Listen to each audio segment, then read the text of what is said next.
Sup, you beautiful bastards? Hope you've had a fantastic Tuesday. Welcome back to the Philip DeFranco Show, and let's just jump into it. And the first thing we're going to talk about today, one of the most requested stories today, is Roseanne Barr was back in the news for what The Hill called a racially charged tweet. Although many others are just calling it outright racist. The target of the tweet is former Obama White House advisor Valerie Jarrett, and Roseanne tweeted, "Muslim Brotherhood and Planet of the Apes had a baby equals VJ." VJ, of course, being Valerie Jarrett's initials. Roseanne Barr then eventually ended up deleting that tweet, later tweeting, "I apologize, I am now leaving Twitter. I apologize to Valerie Jarrett and to all Americans. I am truly sorry for making a bad joke about her politics and her looks. I should have known better. Forgive me, my joke was in bad taste." And all of that, I have to say, and obviously this part is my opinion, and I say this as someone that on this show has defended comedians many times, I don't know if that was really a joke. It kind of just sounds like you're going after her politics, yes, by pairing her with the Muslim Brotherhood, and then also just saying she looks like a monkey or ape. And then when there was pushback, you're like, oh no, it was just a bad joke. Also, I understand that we all come from different walks of life, we have different life experiences, we have different lines kind of in the sand where we think something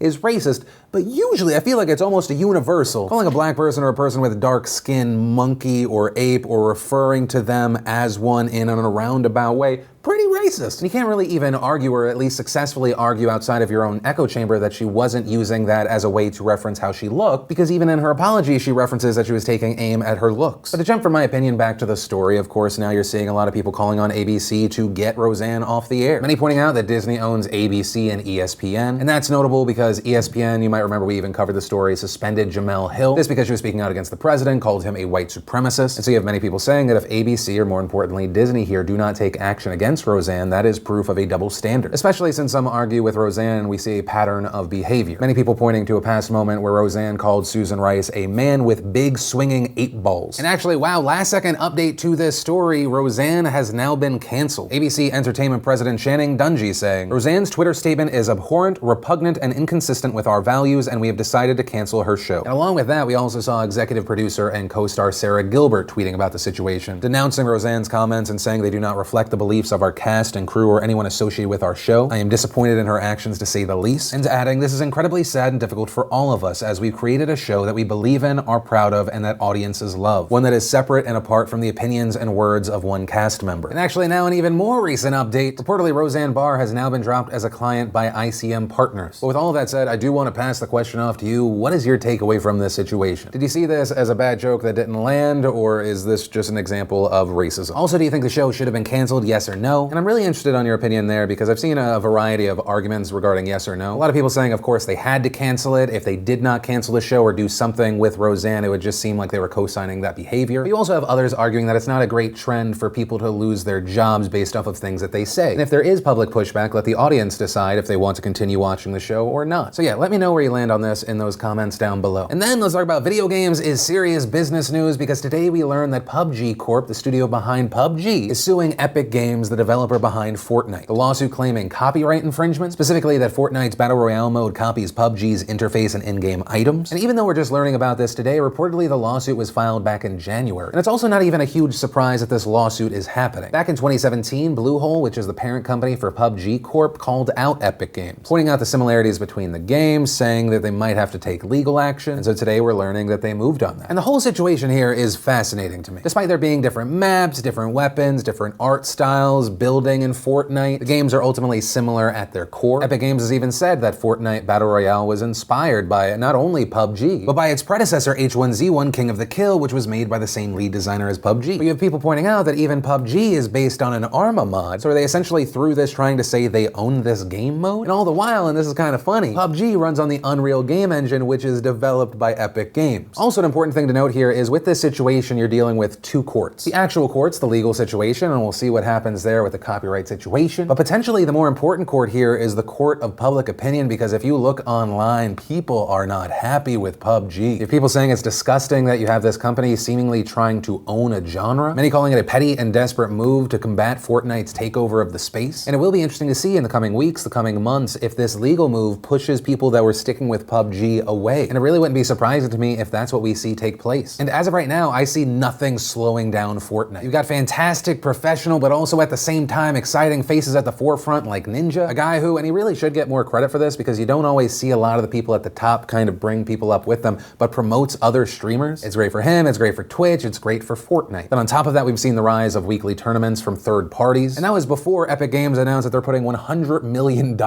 into competitive Fortnite. But ultimately, like with all situations, we're gonna have to wait and see what happens. But to those of you kind of in this world, whether you play PUBG, whether you play Fortnite, I'd love to know your thoughts here. But from that, I wanna share some stuff I love today, and today in Awesome brought to you by Squarespace. Whether you need a domain, a website, an online store, make it with Squarespace. It's intuitive, it's easy to use, you can make a beautiful website with their all-in-one platform, and you've got nothing to install, patch, or upgrade ever. So if you wanna make the smart move like many from the nation have, you wanna start your free trial, go to squarespace.com/Phil. And then when you love it, make sure you enter in offer code Phil for 10% off your first purchase. And the first bit of awesome today is just a friendly reminder to subscribers of DeFranco Elite. We're doing the live Q&A and end of month town hall. I'll link down below for that. Then we got the honest trailers for every Christopher Nolan movie. Whatever the hell that Golden Knights opening ceremony was. If it's your kind of thing, Weezer has also now covered Africa. We had Kevin Perry showing us 50 ways to enter a room. Ted Ed gave us Are Naked Mole Rats the Strangest Mammals? And if you want to see the full versions of everything, I just shared the secret link of the day. Anything at all. Links as always are in the description down below. And then let's talk about Mamoudou Gassam. Now if you clicked on the secret link from yesterday's show, you already know how this story starts. A video filmed in Paris went viral. In the video we see someone who has now been identified as 22-year-old Mamoudou just gliding up a building to save a 4-year-old boy who is dangling from a balcony. It's one of the most daring and amazing rescues I've ever seen, and it has people calling him the real-life Spider-Man. And one of the craziest things about this story is, according to new reports, the boy at the time the video was filmed had already fallen 2 stories before somehow managing to grab hold of the 4th floor balcony. So the other person on the balcony who was trying to grab the child, that some people had been identifying him as the father, no, that was just a random person who lived in the same building. And reportedly that resident couldn't really pick him up because there was a divider separating the 2 balconies and he feared dropping the kid. So that's why you see at that weird angle he's kind of just holding on to the kid's hand. And along with the general praise Mamoudou received from the general public, we also saw politicians standing up. Paris Mayor Anne Hidalgo saying on her official Twitter Sunday that she had called Mamoudou to thank him for his act of bravery, adding, "He explained to me that he arrived from Mali a few months ago with the dream of making a life for himself here. I replied that his heroic act is an example for all citizens and that the city of Paris will obviously be keen to support him in his efforts to settle in France." French President Emmanuel Macron then met with Mamoudou on Monday, presenting him with a certificate and a gold medal for performing an act of courage and determination. Macron also offered him a job with the Paris Fire Brigade, also offering to speed up his citizenship process for his exceptional act. And Mamoudou is reportedly granted a residency permit today and will receive French citizenship at a later date. But along with this feel-good, hero rising to the occasion moment, there was still the question of, well, what about the parents? Where were they when this child was hanging off the balcony? How could they let this happen? As of right now, neither of the parents have been publicly named, but according to a Paris prosecutor, the boy was under the care of his father. The mother was reportedly not in Paris at that time, and the boy had actually moved to Paris with his father about 3 weeks ago. The mother and the couple's second child were due to join them in June. But the big standout here is reportedly the day of the incident, the father had gone grocery shopping, but took longer than expected to return home,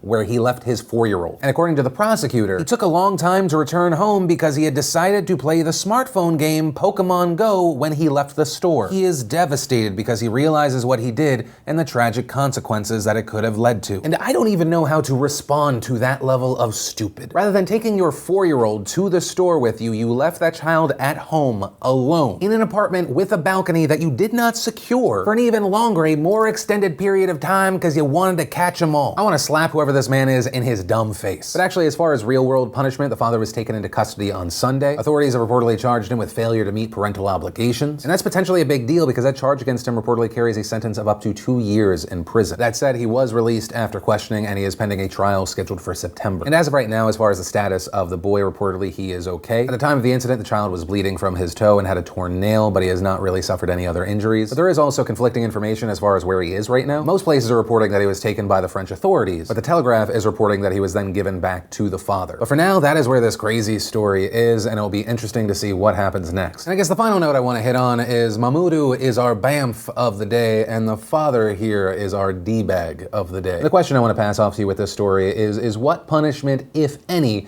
do you think is appropriate for the father here? And I say if any because I know my opinion is mine, and you might have a different outlook on the story. And then let's talk about an update around Puerto Rico and Hurricane Maria. Now you may remember Hurricane Maria hit them September 20th, 2017. It was the most intense hurricane to hit the island in 80 years. And officially the death count is said to be 64, although a few reports early on said this was likely an undercount. Then in November we saw CNN estimate at least 500, in December the New York Times estimating 1,000, and around the same time Puerto Rico's Center for Investigative Journalism finding similar results. And now this morning a group of independent researchers from Harvard T.H. Chan School of Public Health Health published their findings, and the number is horrifying. They estimate that the actual death toll was around 4,645. And in fact, it could have possibly exceeded 5,000. And according to the study, of those dead, approximately 1/3 died due to delayed or interrupted medical care. And as far as how they got these numbers, they reportedly visited 3,000 residences and found 38 people living in households that had died between September 20th, when Maria hit, and the end of 2017. And they spread the residences between 104 barrios to ensure even representation between urban and rural areas. That total was then converted into a mortality rate, which was 14.3 deaths per 1,000 residents, and then was used to estimate the total for the entire island. That estimate was then compared to statistics from 2016, which showed a 62% increase in the mortality rate after Maria. And as far as why there is a range in the possible dead, there are multiple factors there. There's the possibility of oversampling in rural areas, estimates regarding total population, those could be off. The total number dead could actually even be higher because those that died alone could not be surveyed. And researchers found that in remote areas, 1 in 5 residences were empty. And as far as my opinion on this, I think that it's just important that we pay attention to the situation, whether it be 2,000 or 8,000. One of the most important things to consider with a disaster like this, or any disaster, is that the death count is not just in that moment. The bodies will continue to pile up every day we do not get the survivors back to some sort of normalcy. And when we look to Puerto Rico, there are still 5% of electric customers that still don't have power after all of this time. And I think that's an important mindset for us to have in general, but also hurricane season's back. We need to learn from these things. But that is where I'm going to end today's show. And of course, remember, this is the Philip DeFranco Show, whether it be the last story, the first one, anything in between. I'd love to know your thoughts today in those comments down below. Also, remember, if you like this video, like what I'm trying to do on this channel, hit that like button. If you're new here, hit that subscribe button, ring that bell. It even sometimes works. Also, if you did miss yesterday's daily show, you want to catch up, click or tap right there to watch that. Or if you need something a little bit lighter, you can watch the newest behind the scenes vlog. But that's it, of course. As always, my name's Philip DeFranco. You've just been filled in. I love yo faces, and I'll see you tomorrow.